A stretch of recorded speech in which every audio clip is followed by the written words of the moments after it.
Pai do Senhor, meus irmãos, paz Paz do seja para Senhor. todos. Graças a Deus por mais esta oportunidade de falar da palavra do Senhor e dentro desse tema, né? Nesses 3 meses falando sobre a história de Noemi, de Ruth, alguns aspectos sociais, espirituais que essa lição nos traz.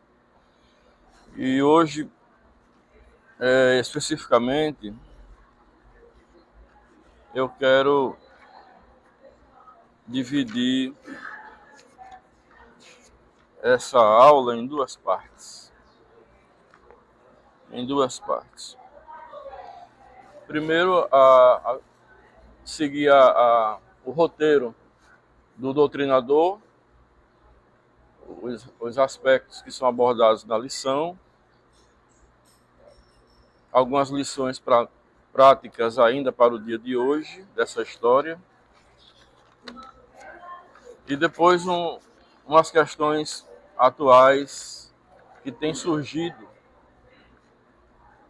e que é importante que a igreja saiba e principalmente que se posicione com relação a alguns conceitos, alguns princípios, alguns dogmas que foram levantados ao longo da história, tendo por base a Bíblia. E na segunda parte da aula eu vou tocar nesse assunto porque como eu penso que a escola dominical é para essas coisas, né? Muito já foi dito aqui que ninguém pode fazer isso durante o culto não é para isso, mas a escola dominical é. E que o culto, a frequência da escola dominical era para ser o culto mais bem frequentado depois do culto de domingo, né? Mas, por vários motivos, os irmãos não vêm. E é como diz o ditado, já que não tem ninguém, então vai tu mesmo, né? Então, já que somos nós, então vamos trabalhar com o que a gente tem. Então, aqui na lição, rapidamente, o doutrinador começa falando sobre o valor de uma amizade. E, quer queira, quer não, a relação de Ruth com Noemi era uma relação não só de parentesco, mas o doutrinador ele vai chamar a atenção para a questão de uma amizade. E sobre amizade a Bíblia fala muitas coisas, né? E também ele vai destacar a questão da maturidade espiritual de Noemi. Engraçado, né, irmão? Eu estava pensando. Eu não sei como era Natal há 80 anos atrás, quando o Brasil entrou na Segunda Guerra Mundial. Mas eu gosto de estudar a história da Segunda Guerra e eu vi que em Parnamirim, na época da Segunda Guerra, quando os americanos chegaram aqui, em Parnamirim tinha 10 mil habitantes. Bom, eu acho que 10 mil habitantes deve ter lá no satélite hoje. Né? Pois é, eu acho que eu moro no Alecrim. Eu sou da tribo do Alecrim. O Alecrim, se Natal tem 800 mil habitantes, pouco mais, acho que o Alecrim deve ter uns 200 mil. A Zona Norte tinha 300 mil no último censo, 300 e pouco. É quase outra Natal. Você imagine Natal, Parnamirim, há 80 anos atrás. É. Quando eu era menino, Natal terminava em Mirassol. Mirassol estava sendo construído. Quando o satélite foi construído, ninguém queria morar lá. Pirangi, ninguém queria ir. E hoje, Ponta Negra. Pois é, Ponta Negra. Só morava em Ponta Negra e beira de praia pescador. Era os barcos e aquela rede preta estendida, né? Porque até 1951, eu vi isso no curso que eu estava fazendo no IAP Cursos, professor de geografia, dizendo que até 1951, 80% dos brasileiros moravam no campo e 20% na cidade. Por isso que era tudo deserto. agora, 60 anos atrás. E aí depois que começou o processo de industrialização das capitais, houve essa migração para as capitais, num movimento social chamado conurbação. Nunca ouvi falar. Mas conurbação, a migração do campo para as cidades. E hoje é o contrário, 80% da população mora nas capitais e poucos no interior. Por que é que estou dizendo isso? Então a gente não consegue imaginar como era a vida aqui em Natal, Parnamirim, há cerca de 80 anos atrás. Agora você imagine uma história há 3.000 anos atrás. Uma história dessa, que acontece antes do nascimento de Davi. Que, aliás, o propósito de Deus para unir Boaz com Ruth é porque ia nascer um descendente que ia ser o pai de Jessé, Salmão, que ia ser o pai de Jessé, que ia ser o pai de Davi. Então, muitas vezes o Senhor está mexendo nas pedras do tabuleiro e a gente não sabe. Não sabe. Por que é que Deus tira daqui, bota ali? Por que é que Deus fecha a torneira aqui e abre a torneira ali? E se você prestar atenção, o Senhor, ainda hoje é assim na nossa vida, o Senhor vai conduzindo a gente, o seu povo, nesse processo. Fecha aqui, seca aqui, abre uma torneirinha ali, e você vai... A tendência do ser humano é sempre ir atrás de onde tem água. Água. Primeira coisa que Israel fazia quando ele saía de um lugar, durante o Êxodo, isso é até uma tática de guerra, um preceito de guerra. Quando eles saíam de um lugar e iam habitar em outro lugar, a primeira coisa que se fazia, antes de armar as tendas, era saber se ali tinha água. Porque se não tiver água, né, a pessoa que quer morrer não faz greve de sede, faz greve de fome. Por quê? Porque se fizer greve de sede, morre em 5 dias. E o propósito da greve, muitas vezes, é chamar a atenção para algo político, social. Ninguém faz greve de sede. Não quer morrer? Faça greve de sede. Em 5 dias você está desidratado. Então, onde tem água, tem vida. Então, se não achasse água, nem arme a barraca. Então, o Senhor faz isso ainda assim. Você está num lugar, a torneira fecha, às vezes a torneira financeira, profissional, dentro da própria igreja, fecha uma porta e você fica sem ambiente e tem que procurar outro lugar. É assim mesmo. E o Senhor vai conduzindo o seu povo assim. Então, por trás de todo esse processo da vida de Noemi e de Ruth, tem um trabalhar de Deus, né? Como a palavra do Senhor diz, os meus pensamentos são maiores do que os seus pensamentos. E é por isso que o Senhor ele não explica muitas coisas. Né? Já reparou? Que ele chega para Abraão e diz assim, sai daí e vá para uma terra que eu vou lhe mostrar. Não disse se é para o leste, para o sul, manda só você sair e é tudo o que você precisa saber. É que você tem que sair. Aí vem as perguntas, eu vou para onde? Andando. Aí, e a gente quer saber, né, os detalhes da viagem, né? A única vez que eu vi Deus dizer a alguém, a única vez que eu vi, exatamente, Não, senão não aguenta não. Aguenta não. A primeira vez que eu vi Deus dizer a alguém qual é a missão que ele tinha para essa pessoa e o que é que ele ia fazer foi Moisés. Aí foi o que Moisés disse? Começou logo a botar dificuldade. Eu sou muito pesado de língua. É como se... eu tenho uma missão para você. Ele podia ter dito, como disse Abraão, Moisés, vá por aqui que eu vou fazer um negócio. Não, foi dizer o que era. Aí começa as barreiras. Botar as barreiras.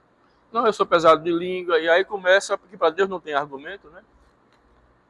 É como se Moisés dissesse, não, chame Arão. Arão não, quem vai é o Senhor. Então, esse é o modus operandi do Senhor ainda hoje nas nossas vidas. Por que eu estou dizendo isso? Porque muitas vezes acontece de uma porta se fechar na sua vida, em qualquer área, e você está pensando que é o diabo. Porque na cabeça do crente só existe Deus e o diabo. Então a gente foi criado assim, Deus dá, o diabo toma.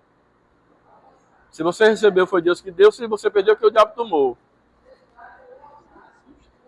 Quem controla a sua vida é o Senhor. Como já disse, o Senhor me deu, o Senhor me tomou.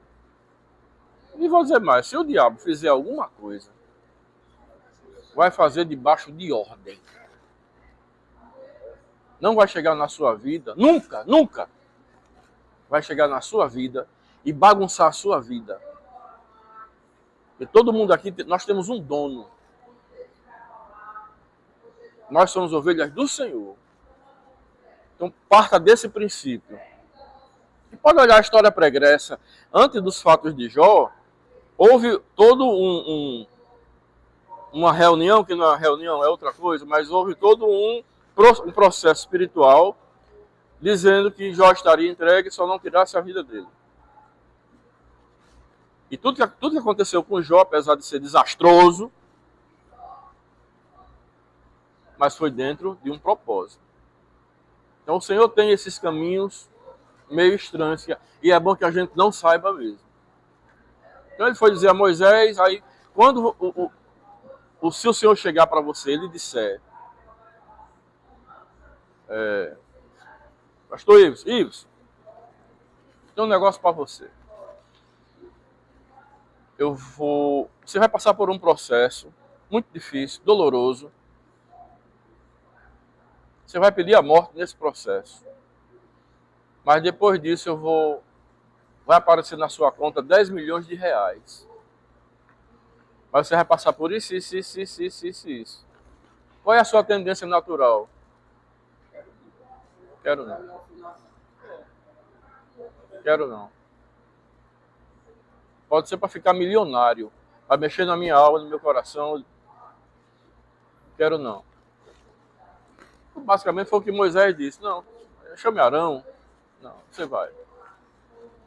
O próprio Jesus na cruz do Calvário, lá nos últimos momentos, né, disse, Pai, se for possível, olha, passe isso aqui de mim.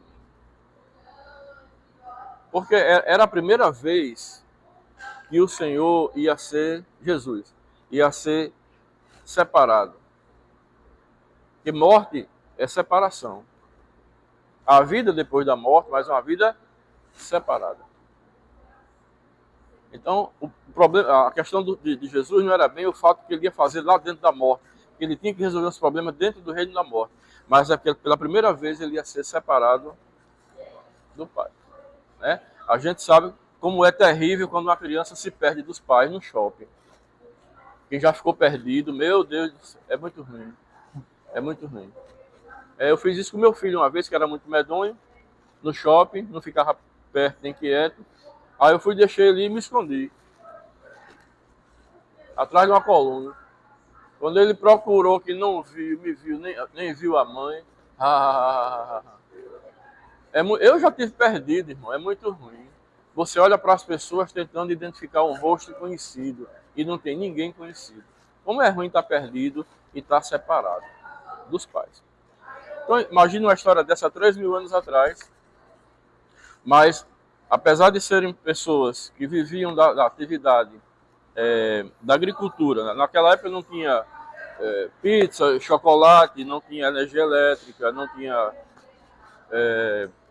celular, não tinha essas coisas. A cultura de sobrevivência, de subsistência era agricultura, pecuária, e se morasse perto do mar, pesca. Era isso aqui. O dia a dia era levantar cedo e plantar ou colher, e a vida era essa. E aí acontece aquela seca, que os irmãos já sabem, e ela vai em direção à terra de Belém para escapar daquela fome, né? Daquela seca. Muito bem. Então o doutrinador ele quer trazer para nós a questão da amizade e de valores. que ainda hoje são difíceis de encontrar, mas que, de forma interessante, já havia em Noemi naquela época, principalmente sobre a figura dela e da figura de Ruth. Muito bem, então o doutrinador fala que a amizade de Noemi com Ruth, aqui ainda na parte do plano de aula, que era uma amizade sem manipulação emocional. Né? Essa questão de manipulação emocional você vai ver bem lá no caso de Sansão e Dalila. Né? Quando Dalila queria saber o segredo de Sansão, e Sansão tinha um voto de Nazireu, da família, não podia revelar o segredo, que era a força dele estava no cabelo. E aí a mulher, que é mulher, né? Todo homem é descendente de Adão e toda mulher é descendente de Eva. Né? E se você quiser saber o que é que eu estou dizendo, basta olhar o Éden, você vai saber. Né? E aí, Dalila é uma mulher, feita com espírito de mulher, alma de mulher e corpo de mulher, e é feita para funcionar como mulher. E aí vai tentar obter de Sansão o segredo dele, né?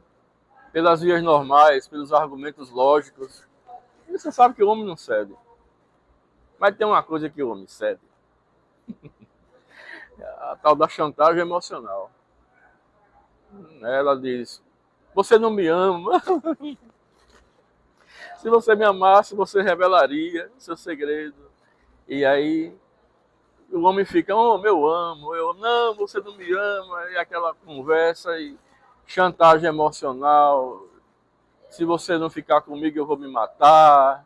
Eu vou pular da ponte. Bota o homem numa situação. O caba vai aí. Oh, eu vou logo dizer. Eu vou logo dizer porque a Bíblia diz que a mulher rixosa é como o gotejar de uma torneira. Tim, tim, tim, tim. A noite toda que você se levanta. Vai lá e bota. A bicha não atarracha mais. Aí você bota um pano. Qualquer coisa que pare aquele barulho. E ela fica pim, pim, pim, pim, até ele fazer.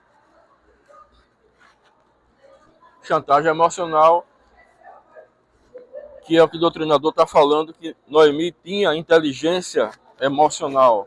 Ela não jogou com a situação. Né? Até, se eu falei alguma coisa, qualquer coincidência... Como é que diz?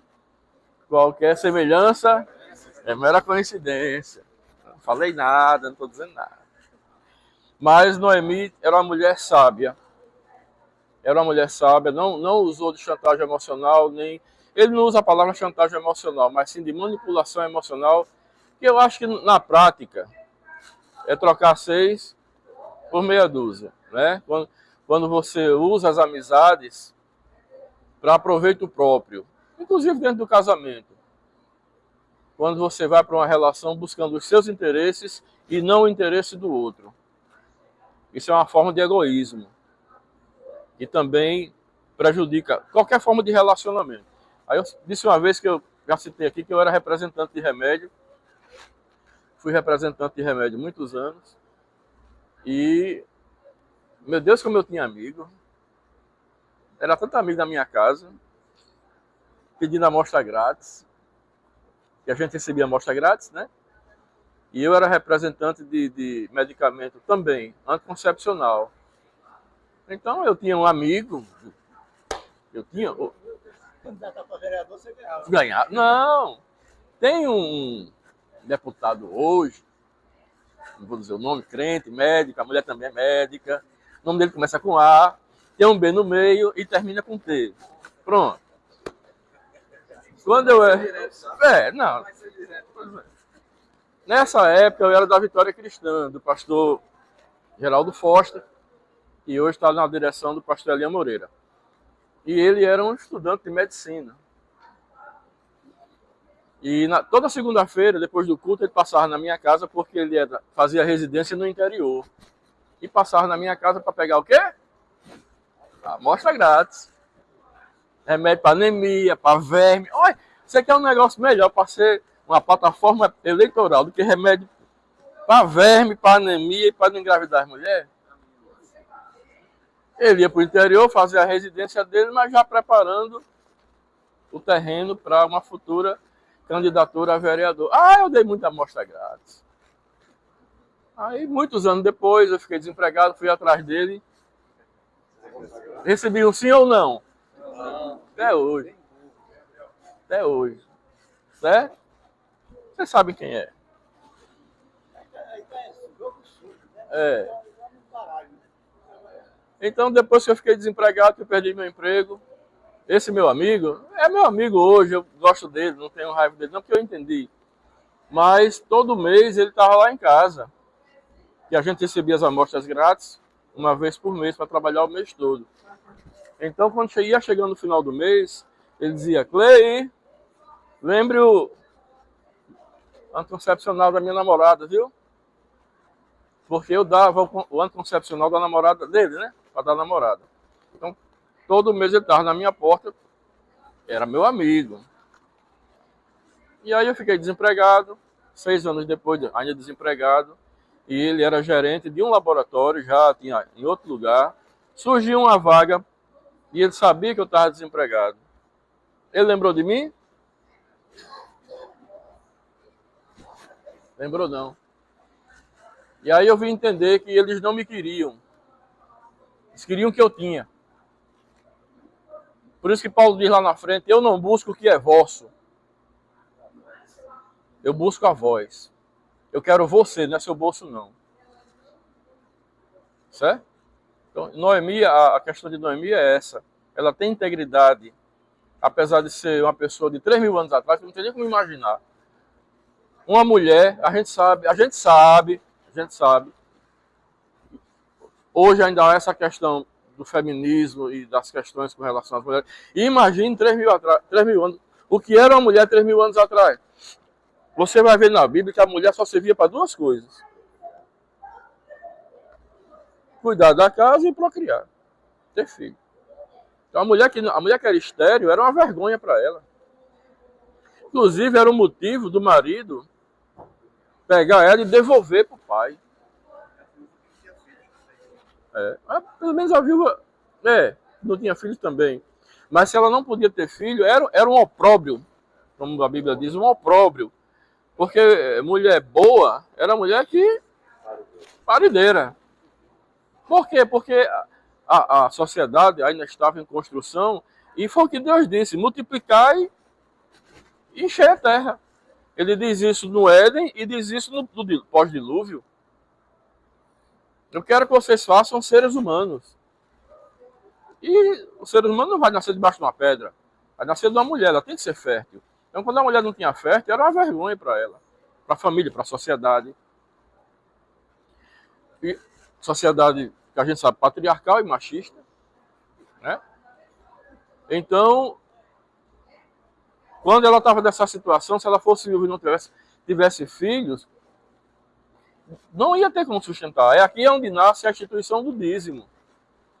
Quando Deus vai instituir o dízimo é bem claro, para 4 funções sociais. Ele era uma obra assistencialista. Para amparar o órfão, a viúva, o sacerdote levita que não tinha parte na possessão de Israel, ia viver do templo, que vai comer o quê? E olha só, o viajante, o peregrino, aquele que estava sempre de uma terra para outra, quando chegasse no lugar, o templo funcionava como mesmo que um barriga cheia, né? Que era R$1. Então, o dízimo foi instituído com esse propósito aqui, certo? Por que virou dinheiro, aí é outra história. Né? Então, e Paulo vai confirmar isso, mandando cadastrar as verdadeiras viúvas, porque tinha as falsas. Viúva nova, bonita, gostosa, podia trabalhar, não trabalhar, queria viver às expensas. Paulo disse: não. Era o Bolsa Família. O Bolsa Viúva da época, né?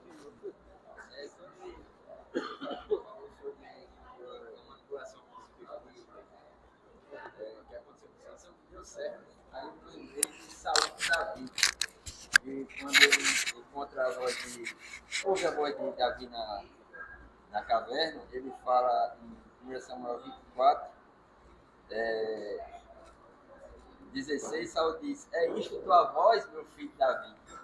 E chorou Saul em voz alta, doido para matar ele. Né? Pois é.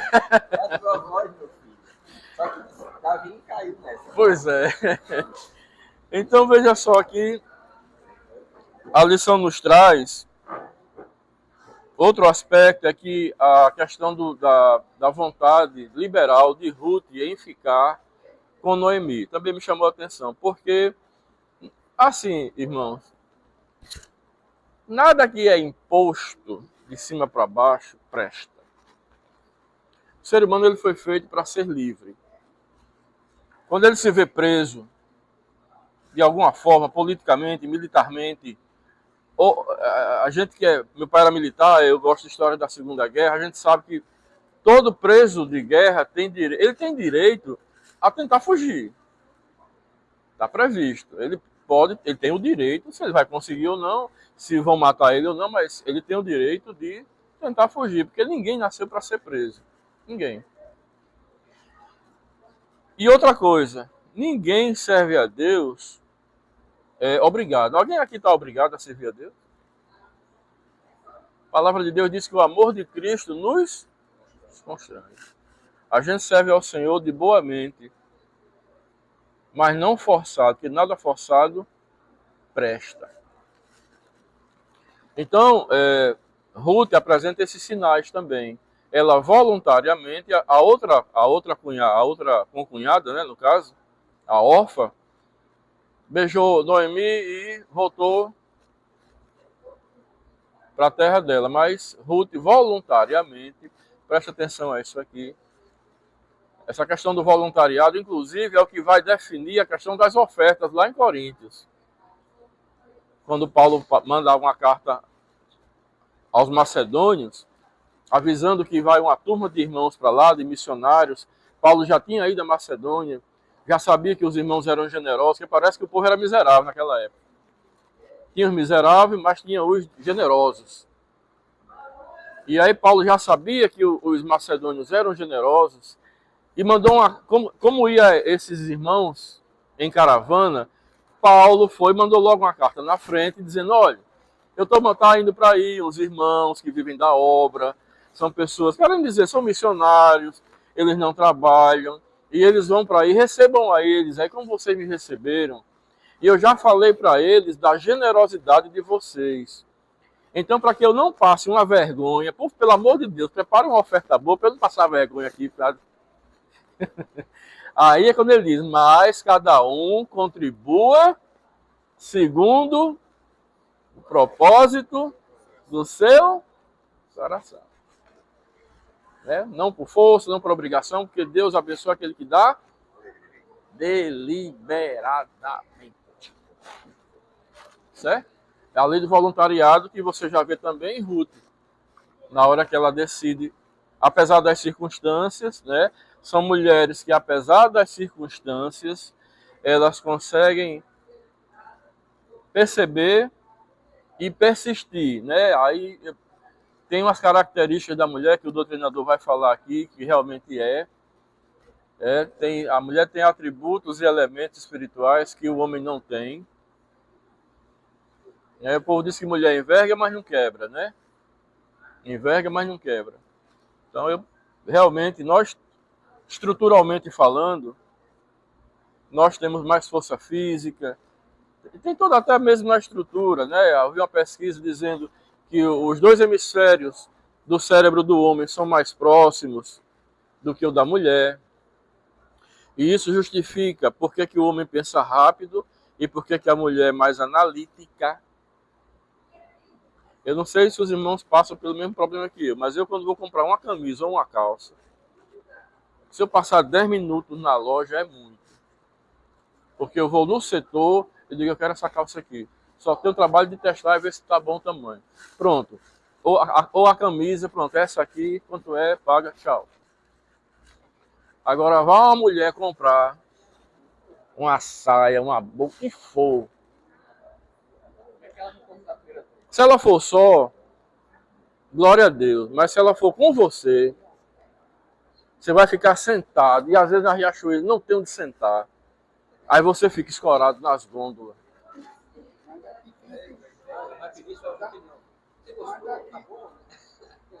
Mas dos que estão aqui quentes, vai com a mulher para chorar. Eu só levo a mim, deixa eu olhar. Pois é. Então, um aviso para os novatos aqui, né? Para vocês que não passaram por essa experiência aí. Quando vocês forem, olha, deixe elas lá e vá fazer outra coisa. Em casa, quando vão as duas. Acabou-se. Porque dá uma agonia na gente, sabe? A gente não tem estrutura para isso, né? Mas elas foram feitas assim, né? É o contraponto, né? Depois não. Mas essa forma de pensar é onde não causa danos. Porque se a gente pegar o livro de Ruth, é a fonte entre Juízes, que diz que o povo fazia o que bem entendia, havia rei, e Samuel. Né? E aqui tem esses 4 capítulos que mostram a grandeza de uma mulher que não era israelita. Sim. Né? Que vem de uma idolatria e diz assim, não, o seu Deus é o meu Deus. Né? E aonde você morrer, eu também irei morrer. Né? E se a gente pegar a história dos Moabitas, é uma Sim. história terrível. Desde Ló, O povo que não presta. desde de Balaão, quando É. o povo, né? Então aqui ela está dizendo assim, não, eu vou, por mais que eu não volte a casar na sua terra, o povo não vai me querer porque eu sou Moabita, mas eu vou com você. E a atitude de Elimelec, né? Elimelec foi de irracional, né? Porque faltou pão na casa do povo, mas o Senhor não mandou ele sair. Né? Isso. E outras tribos que não tinha faltado pão, que não tinha faltado alimento, porque ele vai para uma tribo que não era a tribo dele, povo que não era o povo dele. Então, assim, aqui mostra que as nossas atitudes também têm consequências. Né? E como tem consequências. Então, assim, a mulher de Deus, ela dá o norte ao homem todo. E aqui serviu para isso. Para que entre Juízes e Samuel viesse uma linhagem que ia ser o pão da vida. Na casa do pão, faltou pão porque os homens deixaram de faltar. Né? Os homens deixaram, mas o Senhor sempre proveu. O fato é que Ele é o pão da vida. O Senhor, ele é um grande especialista em desmanchar as besteiras que o ser humano faz. Agora, no final das contas, apesar de ter essa interpretação, mas no final das contas, está o agir de Deus, botando para lá, botando para cá. Porque no final das contas, Ruth tinha que se encontrar com Boaz. Ou onde fosse. Mas o plano do Senhor, a ideia do Senhor, com seca, sem seca, ele tinha que fazer Ruth se encontrar com Boaz. Porque tinha que nascer um tal de Salmão, Obed, que gerou Jessé, e nasceria Davi. Então, tem as decisões humanas? Tem. Mas também as decisões humanas, elas são, muitas vezes, motivadas pelo Senhor e a gente não sabe. Né? Tem um propósito. É o caso de Orfa também, né? Às vezes fala assim, por que Orfa não fez igual Ruth, né? Não. Ela amava a sogra, mas Deus não tinha propósito para ela. Ela voltou para casa. Então tem amor de Deus. Essa questão do direcionamento do propósito de Deus, ela é muito interessante. Pois não? E essa questão é interessante porque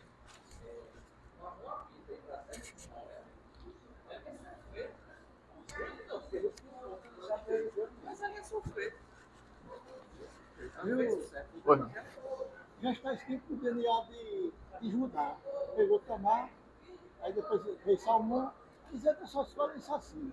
Aí depois pega Ruth, porque já vem, como disse lá em Gênesis, como Jacó disse, aquelas profecias todinhas, cada um de 12 filhos tem um DNA diferente. Sim. Então aquilo Deus usa as ferramentas dele para os seus propósitos. Sim.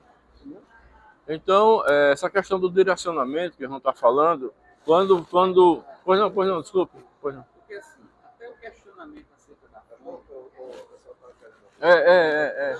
Fica em pé. Fica... Não, mas assim, até o questionamento acerca da fome é muito sério. Porque se existe uma coisa que tira qualquer pessoa do prumo, é fome. Talvez que nunca passou por isso, mas não tem a dimensão. Então, o texto não diz, né? Mas o casal aí, né? Elimelec e Noemi, estavam passando fome. E para tomar uma atitude de sair da terra deles para ir para Moab, foi algo assim muito extremo, né? Isso. A minha questão é a seguinte. Não, eu entendi. O texto não diz isso. Não, né? E assim, o povo saiu do Egito, o povo saiu do sua terra e foi para o Egito. Né? Mas para comprar. E ele tinha bens. Então ele podia comprar em outro campo. Entendeu? Esse é o meu questionamento. Porque assim, os reis, você vai para a segunda reis, e acho que é 6, que diz que o povo estava cortando as crianças, canibalismo. Né? E ali, com uma cabeça do jumento, não ia mais ninguém. Então assim, você vê que aí é fome. Né? Mas aqui não diz que esse povo estava passando fome. Inclusive, não há notícia de que outros foram. Isso. Né? Que outros migraram. Né? Mas, de qualquer forma, assim, eu estou entendendo. Mas, assim, o que eu quero dizer é que, às vezes, a fome, ela nos leva a tomar atitudes. Especialmente quando você tem família. Quando você tem um esposo e filhos ou não. A gente nunca queira se coloque numa situação onde você vê um filho com fome. Você passa, mas Você filho... passa. Assim, é só pra gente... Essa, Mas eu entendi. a questão da seca do Nordeste, quantos nordestinos foram para São Paulo atrás de uma vida melhor, mas ainda assim tiveram aqueles que ficaram comendo calango, comendo cobra. Cada um tem uma estrutura. Não dá para generalizar e criar uma regra. Agora, quer queira, quer não, se você pegar no mapa, de onde eles estavam para a terra de Moab, no meio tem um Mar Morto. E ou ele vai pelo norte, ou vai pelo sul, contornando o Mar Morto, ou se tivesse navios, eu não sei, mas a distância de Belém para Moab, algumas traduções dizem que é 80 quilômetros, como daqui a Canguaretama. Acho que de 120. Outro 120, daqui a Lages, dá 125. 125, Mamanguape. Para nós aqui, que é de carro, é 1 hora, mas para esse pessoal que andava no lombo do jumento, né? Enfim. Pois é, apesar de tudo isso, as dificuldades, mas ela tinha um objetivo e foi atrás desse objetivo, mas por trás disso tudo tinha um trabalhar de Deus e precisava fazer aquele encontro. Então, eu não sei se eu disse aqui uma vez, ou foi no PG, agora eu não sei mais. Eu disse o seguinte, que para Deus, olha, irmão, quando Deus quer fazer uma coisa, não importa o meio. Para Deus só importa o fim. A gente pode achar ruim na sociedade hoje, principalmente no âmbito de empresa, quando essa máxima dentro de empresa ela é reprovável. Por quê? Se eu digo dentro de um ambiente de empresa que não importam os meios, meu filho, aí é como se eu quisesse dizer que vale tudo para eu chegar lá. Inclusive, puxar o tapete do outro, criar situações para o outro ser demitido, usar a escada, as costas do outro como escada. Essa máxima, no meio administrativo, ela é reprovável, mas não vamos confundir as coisas do homem com as coisas do Senhor. Então, quando a palavra diz que quando Deus quis salvar o homem, eu estou parafraseando, ele não poupou nem o próprio filho. Então Deus tem um propósito para salvar a humanidade. Tem, tá certo. Mas nos planos dele vai ter que ter derramamento de sangue. Está lá em Hebreus. E sem derramamento de sangue, não haverá... Não podia ser água, não? Por que tem que ser sangue? Meu filho, eu tenho uma ideia do porquê. É porque que Deus exige sangue derramado para remissão de pecado? Vai perguntar a ele. Não sei. A gente está lidando, como eu digo, Deus ele não é seu irmão, não é seu cunhado, não é seu parceiro. Ele é um Deus. E o que é um Deus? Não sei. Eu tenho uma ideia do que ele seja. Mais um pouquinho. Porque o sangue é o símbolo da alma. para Deus salvar a minha alma, ele tem que me dar um banho de alma. Ele não pode dar de gasolina nem de água. Por isso tem que ser sangue. Amém. Agora, que é estranho E a forma de trabalhar, como o senhor falou, ele não disse a Abraão, mas ele disse ao povo de Israel que ia durar 70 anos. Mas que continuasse orando e pedir a bênção daquele povo. Pois é. Então, assim, o Senhor tem os seus propósitos, mas a gente sabe, né? Casa, constitui a família, vai fazendo. Vá vivendo. Viva, né? Eu sei os vivos. Viva. É. Pois é. É porque parece que para alcançar a paz, parece não. A gente está aqui hoje no mundo ocidental em paz, porque há 80 anos atrás, pelo menos 2.000 soldados americanos, australianos, canadenses, neozelandeses e ingleses derramaram seu sangue numa manhã, num dia, no dia 4 de junho de 1944, o dia D. Desembarque na Normandia. A praia ficou vermelha. Jovem de 18, 19 anos. Muitos não chegaram nem a dar um tiro para dizer, eu atirei no alemão. Pelo menos eu atirei no alemão. Não chegou nem a dar. Rapaz, você ir para uma guerra. Saiu da fazenda do pai. E você, com 50 quilos de uma mochila, saltar. Muitos morreram afogados, porque eram 50 quilos. Não ter o prazer de dar um tiro na cabeça do alemão. O cara sair da sua terra, atravessar o continente, para fazer assim. Pum! Ele foi só cumprir uma estatística. Mas o resultado daquilo é que os aliados empurraram a Alemanha de volta para a Alemanha e terminou a Segunda Guerra Mundial. E por conta daquilo ali, da guerra, nós estamos hoje aqui em paz. Então a paz só é conquistada, infelizmente. Estava conversando com um senhor, advogado, filósofo, cara, muito bom. E ele perguntando a questão do derramamento de sangue. E eu disse, seu fulano, esqueci o nome dele. A história da humanidade toda é construída em cima de derramamento de sangue. O evangelho, para entrar aqui. Aí por que é assim? Eu vou deixar isso para os historiadores. Tá certo? Vou trazer para cá que eu quero tocar num outro assunto. Rápido. Muito bem. Então, rapidamente. A escolha de Ruth ela foi de livre e espontânea vontade. Ninguém deve fazer nada forçado, é verdade. E aí, abra aí Eclesiastes 4, do 9 ao 12, vem a questão da dupla. Aí eu ia falando, antes do irmão, a questão do direcionamento, quando Deus quer direcionar as coisas. Como ele direciona aqui por intermédio de uma situação ruim, que era fome, seca, seja lá como que for, e por intermédio de uma situação ruim, o Senhor gera uma situação boa. Ele é especialista em fazer isso. Inclusive no livro de Esther, você vai ver que a história, vou parafrasear, começa em janeiro de um ano, quando sai um edito do rei por causa de Amã, aquele puxa-saco do governo, que Amã queria ser endeusado, reconhecido na sociedade, e cria aquele plano para matar os judeus, porque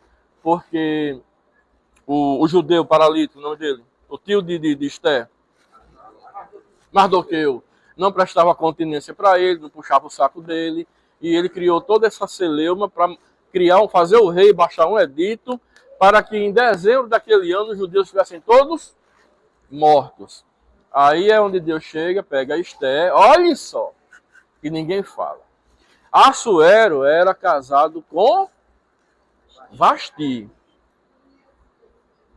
E era um costume dos reis daquela época, quando vinha um rei de fora, como acontece hoje, vem um governador, ele faz aquela festa, vem um embaixador, enfim, questões políticas. Era costume do rei daquela época dar uma festa, um banquete, trazer presentes e mostrar o que é que tinha de bom naquela terra, para impressionar, fazer alianças políticas. Era uma praxe administrativa do governo mostrar o que é que seu rei... A rainha de Sabá foi lá viajar para conhecer o tal do Salomão, que falavam demais do homem. Aí, 7 dias de festa, diz a história, né? dança, dança do ventre, e muita carne, muito churrasco. Você vê isso nos filmes de Roma também.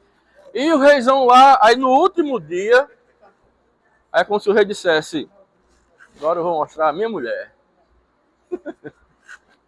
Então a mulher não podia ser uma idosa de 75, 80. Né? E a mulher, ela era, nessa época, que só servia para parir, também era usada como ostentação, como símbolo. E no último dia vinha a rainha toda. Né? E o cabo dizia, ó, essa aqui é minha mulher.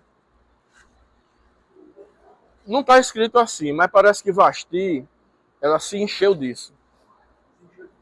Ela se encheu dessa situação. De ser apresentada como... É a primeira mulher empoderada da Bíblia. Pronto. Quando o rei mandou chamar a rainha para apresentar e mostrar, foi o que ela disse? Vou não. Como é? O rei está mandando chamar a mulher e ela está dizendo que não vai? Como assim não vai? Ia morrer. A pessoa cismou do... né? Vou não. Vou não. E aí o rei consultou os sátrapas, que eram os conselheiros, e disse, está lá no livro Esther, o que faz o rei numa situação dessa? Aí os puxa-saco foi discutir e disse assim, o rei baixe um edito que seja colocado em todas as províncias, dizendo que, aí vem, que o homem governe bem sua casa, quer dizer o seguinte, que o homem tenha moral na sua casa. E aí ele vai dispersar ela em paz. Por que não mandou matar? Aí o conselho do Sinédrio da época foi, não, pegue os bens dela e dê a parte dela e dispersa ela. E aí Vasti vai com as suas servas, acho que uma parte em dinheiro, e desaparece da história. Nunca mais se ouve. Aí vem a história, aí é feito um concurso de Miss Persa, né? Miss da Pérsia. Essas mulheres são preparadas durante um ano. Olha só, 6 meses só se limpando. Era muita sujeira mesmo. 6 meses só. E assim, tinha a casa das virgens. E depois que elas. Porque a história é engraçada, né? Passavam pelo rei e depois não voltava mais, não. Ia para casa, outra casa, e de lá desaparecia. E numa dessas o rei se engraçou com quem? A Esther. Bom, o Esther tem 1 ano para resolver o probleminha da morte que está decretada do povo judeu. E aí vem a história do livro de Esther. E devia ser uma mulher bonita, porque Assuero não era um batizado com o Espírito Santo. Não. Ele era um rei, mestre. E precisava de uma mulher. Você dava continuidade. Aí ele vai passar em revista a tropa, né? Quando ele bate em Esther, coincidentemente, em Esther, o que é que ele diz? Olha as palavras dele. Ele diz assim, eu vou parafrasear, porque só tem homem aqui, né? Então eu vou parafrasear. Aí ele diz assim, minha filha, peço o que você quiser. Até metade do meu reino eu lhe dou. Ele estava falando isso para uma mulher de 80. Ah, pelo amor de Deus, é o primeiro caso de partilha de... Primeiro caso de partilha de bens antes do casamento. Entendeu? Se apaixonou por ela. E aí o Senhor está nesse processo, resolvendo um probleminha de quem? Social, de Esther? Sexual, de Assuero? Ah, não, meu filho. Um problema do povo de Deus, da sobrevivência do povo de Deus, do plano de Deus. Aí chega, a história nem é essa. Aí chega Amã e vai consultar quem? Zeres. E fala dessa situação do Mardoqueu. Aí o que é que a mulher? A mulher diz, homem, mande fazer uma forca de 50 côvados, não, 25 côvados. Sabe o que é 25 côvados? São 12 metros e meio. É um poste desse da COSER. É alta. As forcas que enforcavam os militares, os presos de guerra, era 2 metros e meio. Subia ali, só para pendurar, 7 degraus, 8 degraus, subia os militares, o que ia ser enforcado, que ficava em cima de um alçapão, ficava ali, puxava a alavanca, ele botava um pano na frente para ninguém ver o cabo se debatendo, e ali ele era enforcado às vezes em 2 metros. Agora, imagina uma forca de 12 metros e meio para o povo ver mesmo. E a mãe manda fazer essa forca para matar Mardoqueu. E aí é onde o senhor entra, e o senhor é especialista em inverter a história, em transformar maldição em bênção. É característico dele. Agora, como ele vai fazer, o que ele vai usar, é para isso que ele é Deus. Então, se ele vai usar a seca, vai usar um corvo para alimentar. De onde é que vinha aquele pão e aquela carne?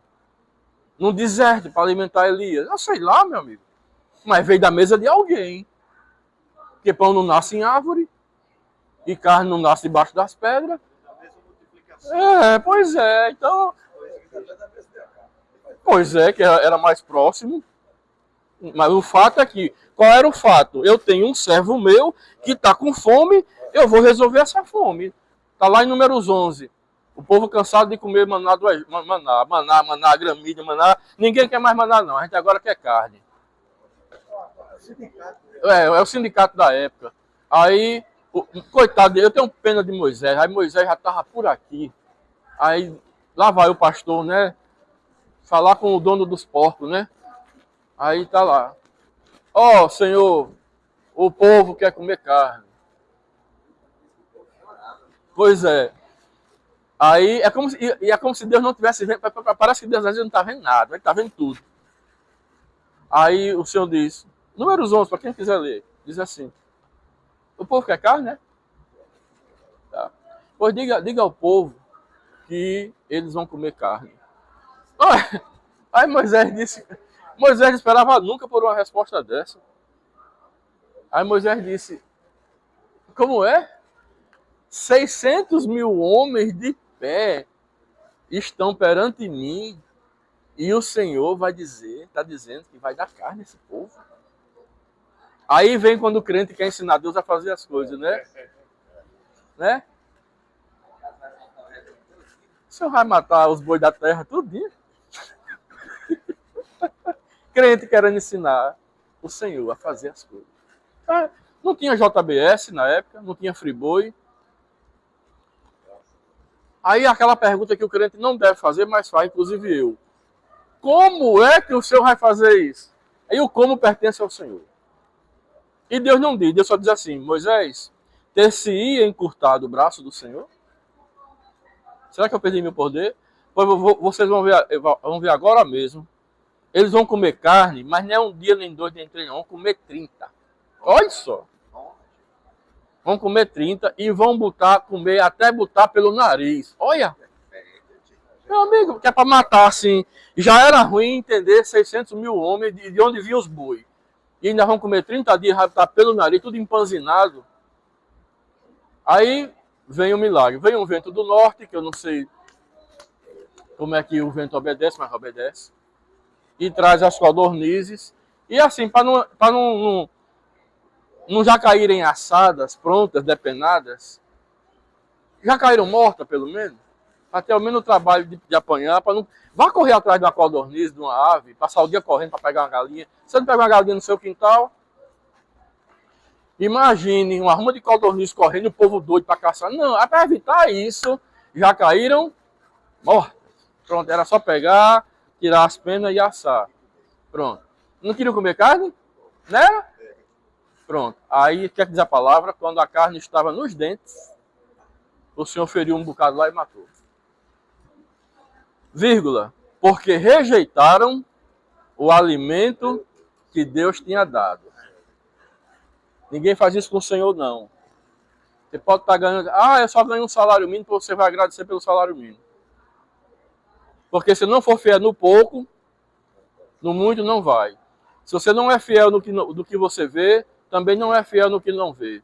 Então, se não é fiel no maná, também não vai ser fiel na carne, não. Vai ter que comer maná. 40 anos comendo maná. Eu estou de saco cheio, mas você vai comer maná.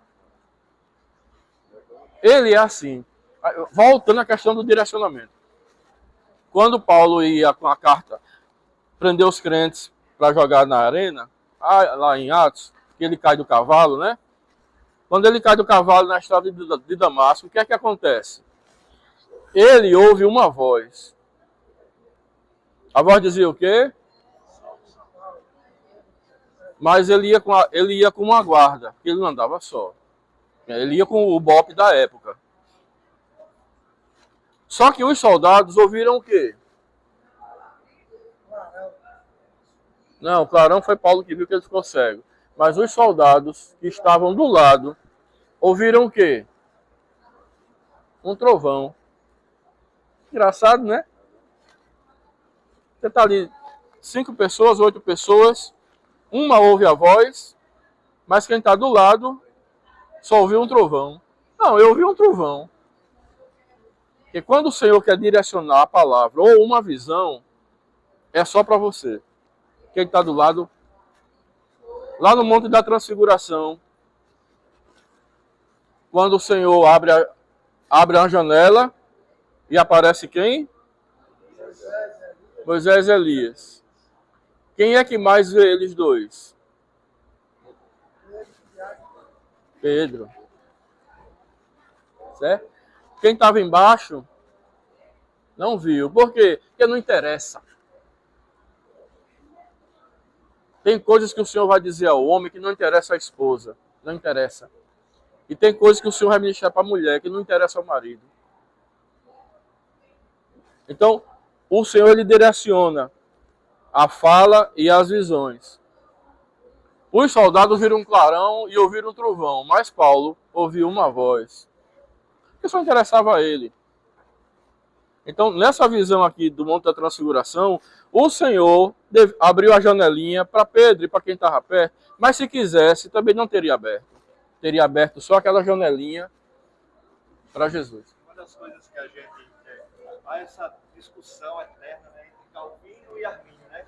Mas se hoje a gente fosse conversar com Calvino, ele não ia saber os cinco pontos, né, da tulipa. Sim. O que ele queria dizer era o seguinte: no plano de Deus, o homem não interfere. Sim. Né? Nós não temos suficiência nem para entender, porque a Bíblia diz que a gente só consegue orar porque o Espírito Santo, né, Direciona. Então, assim, no plano de Deus, a gente não consegue, a soberania dele, intervir nisso.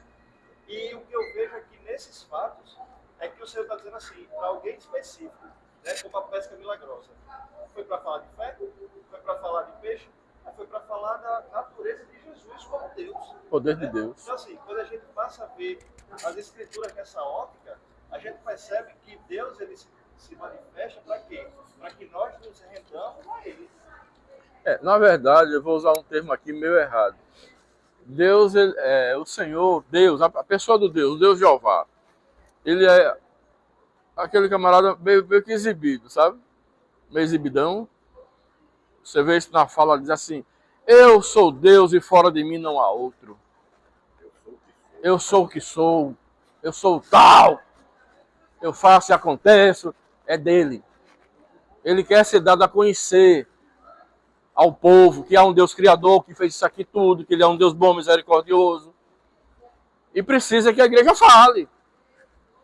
A missão da igreja é pregar o evangelho, e a segunda é ensinar. O povo está pregando hoje tudo menos falando do Senhor. A principal figura hoje da graça nem é Deus, nem é o Espírito Santo. É Jesus o Salvador. É para ele que tem que olhar.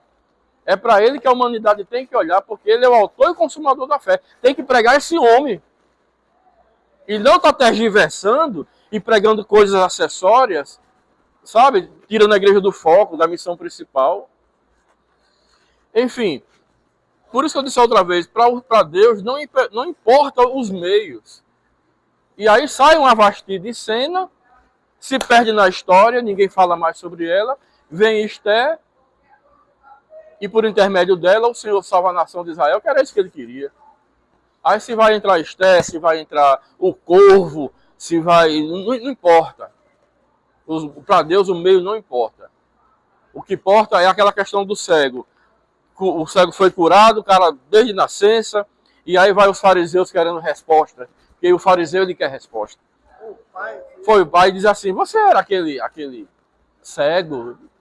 Você está entendendo porque muitas vezes Deus deixa uma pessoa 40 anos numa situação, e a igreja ora, e nada. E pensa que, Deus é surdo, é porque não tem fé, mas não é, porque o Senhor está usando aquela situação para gerar um testemunho, formando um testemunho na sociedade. Aí num certo dia ele chega e cura e causa esse espanto. E rende para ele essa glória. Aí chega e diz assim, você é aquele cego? Ele sou. A gente sabe que Deus não ouve a pecador. Quem foi que lhe curou? Um tal de Jesus. Ele não sabia, porque ele era cego. Jesus vinha na multidão, curou ele e foi embora. Quando ele abriu os olhos, ele nem pediu. Aí chega, quem foi que lhe curou? Um tal de Jesus. Quando diz um tal de Jesus, não está falando de uma pessoa conhecida. Um tal de Jesus passou aqui e disse, engraçado, a gente sabe que Deus não ouve a pecador. Que o puritano, o fariseu, tinha essa questão dos pobres são pobres, são pecadores e nós não somos pecadores. Isso é uma posição farisaica. E aí o que é que ele diz? Ninguém entendeu. Por que hoje a gente não vê mais isso nas igrejas? A gente não vê mais cura nas igrejas. Sim. A gente não vê mais cego vendo, paralítico andando, a não ser quando é armação. Pois Por é. que a gente não vê isso na igreja hoje? Porque simplesmente Deus não dá a glória dele para ninguém. As pessoas hoje perderam o temor ao Senhor. Então, se eu oro, Deus cura, quem curou? Y. Verdade. Vai lá porque o pastor fulano, o pastor ciclano vai orar e vai curar. Então, o que mais a gente vê isso hoje nas igrejas? A glória é para si. Então, assim, se perdeu o temor ao Senhor, por quê? Porque não se prega a soberania de Deus. Verdade. Nós precisamos pregar a soberania de Deus. Quando começa a se falar em soberania, não, peraí, como? Como que Deus é soberano? Não, Deus é soberano para me dar isso, mas para fazer isso aqui, permitir isso aqui comigo, ele não é soberano.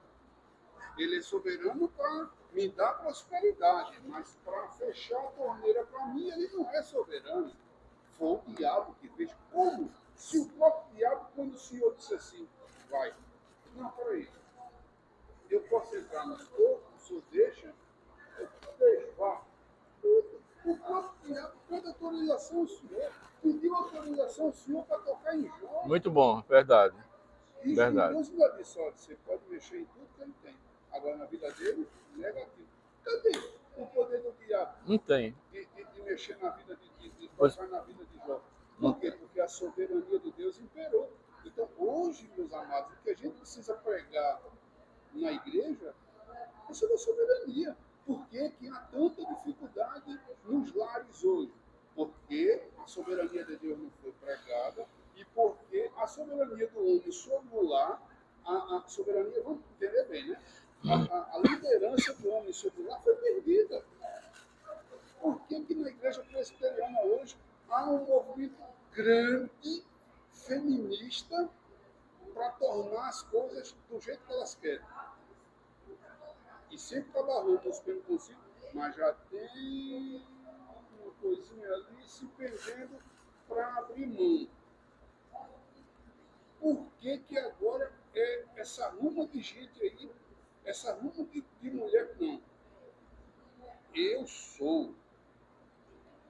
A Bíblia diz, se for o caso, a mulher nem fala na igreja. Não tenho nada contra. Vou ser bem claro nisso.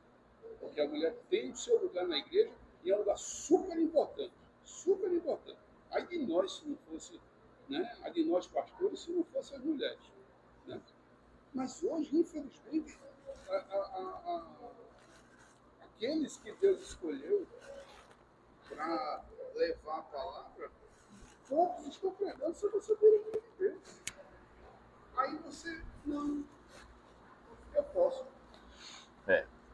Aí, se pela misericórdia de Deus, você ora alguém é curado, não, Deus fez, não. Eu fiz. Isso é o problema maior. Porque as pessoas não estão sendo ensinadas. E precisa haver ensinamento. Exatamente. Você falou no início. Esse momento aqui era um momento para a igreja estar lotada. Mas por que o ciclo de oração, a salinha cheia? O povo vai atrás de bênção. Verdade. Esqueceram de ler a Bíblia que diz que eu não preciso ir atrás de bênção. Elas é que vêm atrás de mim. Verdade. Há todo um movimento para inverter esses valores, né? Infelizmente a hora está andando, mas esse assunto que o irmão está tocando era o assunto que eu queria trazer, porque aqui eu vou pular aqui algumas coisas, só para finalizar, para os irmãos verem como são as coisas. Aqui na lição, no finalzinho da lição, o comentarista ele faz o seguinte, ele diz o seguinte: existe uma discussão hoje que está rodando aí nos meios de sociais, e levantaram um dia desse, que não é uma discussão de hoje, já vem há mais de 20 anos. Se mulher pode ou não pode ser pastora. Essa conversa eu já venho ouvindo há muito tempo. E agora, mais recentemente, rodou essa semana aí, né, um texto de uma manifestação de Augusto Nicodemos e outros da Presbiteriana, que o negócio está pior, não pode mais nem falar na igreja. Então, a questão era se podia ou não ser pastora, já era uma discussão. E agora é que não pode nem falar. Então, assim, a gente sabe o que é que a palavra diz, mas a gente precisa fugir dos extremos, como o pastor Wilson disse. Está lá, 1 Coríntios 14, 34, 35, as mulheres estejam caladas na igreja, eu não permito que elas falem. Se elas quiserem aprender alguma coisa, perguntem em casa a seus maridos. Havia um problema para Paulo dizer isso. E ele repete isso na carta a Timóteo. Isso. Mas isso tem um motivo histórico, o do porquê disso. Do mesmo jeito que Paulo recomenda que as viúvas novas e as mulheres novas aprendam com as mais velhas. Aí você vai ver que lá em Jó, tem algo parecido com a sabedoria. Porque Jó, Eliú, na verdade não é Jó, é Eliú. Eliú é aquele amiguinho que aparece a partir do 39, que durante, o mais jovem, né, o burro mais novo, né? Ele é aquele cara que durante a discussão de Jó com ele faz Bildade e Zofar, ele fica calado. Sabe por quê? Porque ele é o mais novo. E ele no 39, Eliú vai dizer assim, agora quem vai falar sou eu. E é com Eliú que vai estar a palavra do Senhor. E Eliú diz assim, eu até agora estava calado, porque a sabedoria diz que a sabedoria está com os mais velhos. Aí vem aquele ditado, né, que quando os burros mais velhos estão falando, os mais novos devem ter nascido aí, no livro de Jó. Mas é com Eliú, esse mais novo, reputado como menos sábio, e é com ele que vai estar a palavra do Senhor. Tá bom? Então, naquela época havia esse consenso hebreu e judaico histórico de que a sabedoria está sobre os mais velhos. Então, as figuras que aparecem no Apocalipse falam nas cães. Sabe o que são cães, né? Esses... queria dizer não, mas... As cães divulgadas são coroas de ouro. Achando-se elas no caminho da justiça. Você passou a vida inteira no mundo lá, aí pegou a cabeça lá, que experiência tem de Deus? Pois é, então a igreja, a palavra do Senhor, ela leva em consideração essa questão. Mas não é questão de importância. Por quê? Havia um probleminha, a igreja estava em formação, haviam pessoas, mulheres, ministrando para outras dentro, ensinando doutrinas do mundo, e Paulo começou a cortar. Não. Você vê que a igreja de Corinto é uma igreja bagunçada. Tinha casa de incesto. Cheio de problemas. Então Paulo está cortando esse tipo de coisa. É. E cheio de dores. Pois é. Eu acho que aí é onde entra o estudo para a gente discernir, né, Isso. o que é de Deus e o que não é. Porque Deus continua fazendo. Sim. Mas tem pessoas que... Problema. Como é seu nome? Igor, Igor, o problema, Igor, é o seguinte, para terminar. Quando for arrochar Augusto Nicodemos e essa turma aí, não, isso aqui é só. Não está satisfeito, não? É só sair da igreja, irmã. Isso aqui é uma questão administrativa. Ah, se é uma questão administrativa, aí vale a da Assembleia de Deus, que não pode usar. Tudo bem. Isso é uma coisa. Agora dizer que é bíblico, isso é outra história. Porque tem uma tal de Débora que ficava sentada numa palmeira de Débora, foi a única mulher juíza no tempo dos profetas, e está lá julgando o povo de Deus.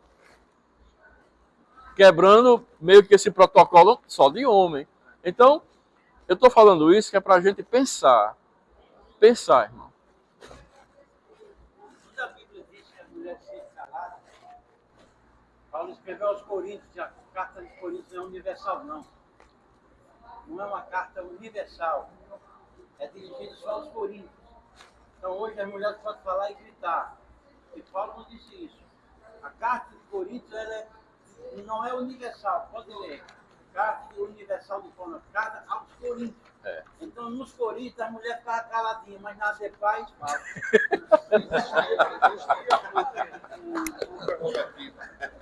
Existia uma situação da época. Existia. Existia uma situação da época para Paulo falar daquela forma. Existia. Entendeu? Então, assim, hoje é diferente. E assim, irmão, nós estamos nos últimos. Isso. Sim. é o mesmo caso. Sim. Agora quando se fala sobre